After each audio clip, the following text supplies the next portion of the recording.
പ്രധാനമായും 3 കാരണങ്ങൾ കൊണ്ടാണ് ഒരു വ്യക്തി അമിത ലജ്ജാലുവായിത്തീരുന്നത്. ഒന്നാമത്തേത് അമിതമായ വ്യക്തിചിന്ത. സ്വന്തത്തെക്കുറിച്ച് അമിതമായി ചിന്തിക്കുന്നവരായിരിക്കും ഇത്തരക്കാർ. സ്വന്തത്തെക്കുറിച്ച് മറ്റുള്ളവർ എന്താണ് ചിന്തിക്കുന്നതെന്നോർത്ത് സ്ഥിരം ടെൻഷൻ അടിക്കുന്നവരായിരിക്കും ഇവർ. രണ്ടാമത്തത് മോശമായ കാഴ്ചപ്പാട്. സ്വന്തത്തെക്കുറിച്ചും സ്വന്തം കഴിവുകളെക്കുറിച്ചും മോശമായ കാഴ്ചപ്പാടായിരിക്കും ഇക്കൂട്ടർക്കുണ്ടാവുക. സ്വന്തത്തെ ചെറുതാക്കി കാണുന്ന സ്വഭാവ സവിശേഷത ലജ്ജയ്ക്ക് കാരണമായിത്തീരുന്നു. മൂന്നാമത്തത് നെഗറ്റീവായ മനോഭാവം. ഞാൻ എന്തു ചെയ്താലും ശരിയാവില്ല എന്ന നെഗറ്റീവായ ധാരണ ഇവരുടെ മനസ്സിൽ രൂഢമൂലമായി കിടപ്പുണ്ടാകും. ഞാൻ പൊതുവെ ലജ്ജാലുക്കളാണ് എന്ന ലേബൽ ഇവർക്ക് തന്നെ പതിച്ചു നൽകും. അപ്പോൾ സ്വന്തത്തെ ചെറുതായി കാണുക എന്ന വലിയൊരു കാര്യമാണ് ലജ്ജയുണ്ടാകാനുള്ള കാരണം. അതുകൊണ്ട് അത് സ്വന്തത്തെ ചെറുതാക്കി നമ്മുടെ കഴിവുകളൊക്കെ പരമാവധി അത് ഇടിച്ചു താഴ്ത്തുന്നൊരവസ്ഥയാണ് ഉണ്ടാവുക. എന്നാൽ ലജ്ജയെ എങ്ങനെ നേരിടാം? എല്ലാ മനുഷ്യരിലും ഉള്ള ഒരു സ്വഭാവ സവിശേഷതയാണ് ലജ്ജ. അതിനാൽ തന്നെ ലജ്ജ എന്നുള്ളത് ഒരിക്കലും മോശമായൊരു കാര്യവും അല്ല. എന്നാൽ ലജ്ജ അമിതമാകുമ്പോൾ അത് നമ്മുടെ വ്യക്തിത്വത്തിലെ ഒരു പോരായ്മയായി മാറുകയും ചെയ്യുന്നു.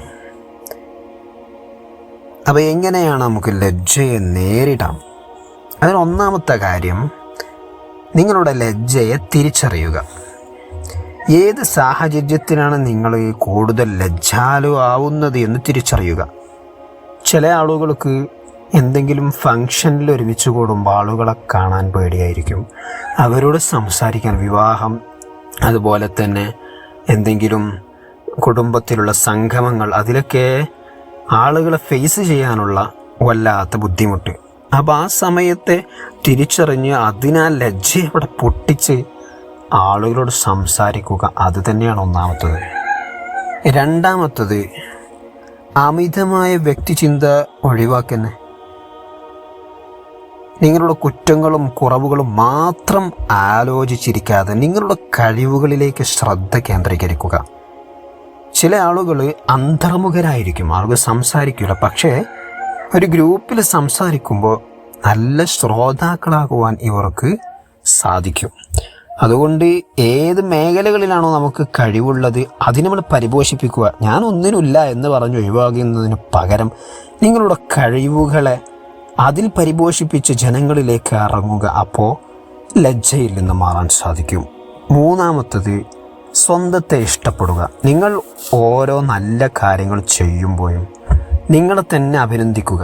നിങ്ങളുടെ ഷോൾഡറൊന്ന് നിങ്ങളെ കൈകൊണ്ട് തന്നെ ഇങ്ങനെ തട്ടുക. നിങ്ങളുടെ ശരീരത്തെയും രൂപഭംഗിയെയും നിറത്തെയും ഒക്കെ നിങ്ങൾ തന്നെ ഇഷ്ടപ്പെടുക. ഞാൻ ഭംഗിയില്ലല്ലോ, ഞാൻ തടിയില്ലല്ലോ എന്ന് പറഞ്ഞിങ്ങനെ ടെൻഷൻ അടിക്കാതെ ഉള്ളതിൽ സന്തോഷിക്കുക. സ്വയം സ്നേഹിക്കുമ്പോൾ അത് നമ്മുടെ ആത്മവിശ്വാസം വർദ്ധിപ്പിക്കും. ലജ്ജയെ നേരിടുവാൻ ഇത് സഹായിക്കുകയും ചെയ്യും. നാലാമത്തെ കാര്യം, ലജ്ജ ഒഴിവാക്കാനുള്ള നാലാമത്തെ കാര്യം എന്താണ്? പ്രസ്തുത സാഹചര്യത്തിൽ നിങ്ങളെ തന്നെ സങ്കല്പിക്കുക. എന്ന് പറഞ്ഞാൽ നിങ്ങൾ ഏതൊക്കെ സാഹചര്യങ്ങളിലാണോ ലജ്ജാലു ആവുന്നത് ആ സാഹചര്യത്തിൽ വളരെ സന്തോഷത്തോടെയും ആത്മവിശ്വാസത്തോടെയും നിങ്ങൾ പെരുമാറുന്നതായി മനസ്സിലിങ്ങനെ സങ്കല്പിക്കുക. നിങ്ങൾക്ക് ജനങ്ങളിലേക്ക് ഇറങ്ങി സംസാരിക്കാൻ കഴിയൂല, അതാണ് നിങ്ങൾ ലജ്ജയെങ്കിൽ അത് മനസ്സിലിങ്ങനെ സങ്കല്പിച്ച് സംസാരിക്കുന്നതും അവരോട് ചിരിച്ച് സംസാരിക്കുന്നതും ഒപ്പം നടക്കുന്നതും എല്ലാം ഒന്ന് മനസ്സിൽ സങ്കല്പിക്കുക. അങ്ങനെ അത് എന്ത് ചെയ്യുക, പിന്നെ ജീവിതത്തിൽ പ്രാവർത്തികമാക്കുക. അഞ്ചാമത്തത് സമൂഹമായി ഇടപെടുക. ഇന്ന് നേതൃസ്ഥാനത്തേക്ക് ഉയർന്ന പലരും ഇന്നലകളിൽ കടുത്ത ലജ്ജാലുകളായിരുന്നു.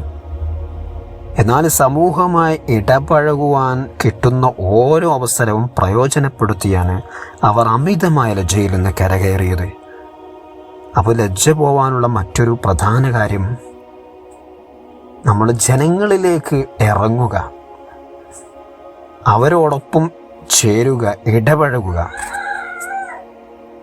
എന്തെങ്കിലും സാമൂഹ്യമായ പ്രവർത്തനങ്ങളുണ്ടെങ്കിൽ ജനങ്ങളോടൊപ്പം കൂടി അതിൽ പങ്കാളിയായി നമ്മൾ അവരിൽ ഒരാളാവുക. അതാണ് അഞ്ചാമത്തത്. ആറാമത്തത് പ്രധാനപ്പെട്ടൊരു കാര്യം നമ്മുടെ മനസ്സിൽ കൊണ്ടുവരേണ്ടതാണ്. ആരും പൂർണ്ണരല്ല, ഈ ലോകത്തൊരാൾ പൂർണ്ണരല്ല എന്നങ്ങ് മനസ്സിലാക്കുക. പൂർണ്ണതയ്ക്ക് വേണ്ടിയുള്ള ശ്രമം പലപ്പോഴും നമ്മെ ലജ്ജാലുകളായി മാറ്റും. ഞാനത് ഒരു പ്രസംഗം അല്ലെങ്കിൽ ഒരു സെമിനാർ നമ്മൾ സംഘടിപ്പിക്കുകയാണ്, അതിൽ അഭിമുഖീകരിക്കേണ്ട അവസ്ഥ വരികയാണെങ്കിൽ അവിടെ വളരെ ക്ലിയറായിട്ട് ഞാനതിൽ അവതരിപ്പിക്കുക എന്ന് വിചാരിച്ചാൽ പിന്നെ ഒന്നിനും കഴിയൂല. അതുകൊണ്ട് പൂർണ്ണതയെ വല്ലാതെ മനസ്സിൽ കൊണ്ടുവന്നാൽ പിന്നെ ഒരു കാര്യം നമുക്ക് ചെയ്യാൻ കഴിയൂല. നമ്മുടെ കഴിവുകേടുകളെക്കുറിച്ച് ചിന്തിക്കുവാൻ ഈ മനോഭാവം നമ്മെ പ്രേരിപ്പിക്കും. ഇവിടെ ആരും പൂർണ്ണരല്ല എന്നും ചില ന്യൂനതകൾ എല്ലാവരിലും ഉണ്ട് എന്നുള്ള തിരിച്ചറിവ് ജീവിതയാത്രയിൽ മുന്നോട്ട് കൊണ്ടുപോകാനുള്ള ധൈര്യം നമുക്ക് പകർന്നു നൽകും. ഇത്തരത്തിൽ ലജ്ജയെ മറികടന്ന് ഉന്നതമായ നേട്ടങ്ങളിലേക്കും ജീവിത വിജയങ്ങളിലേക്കും നമുക്ക് കൊതിക്കാം.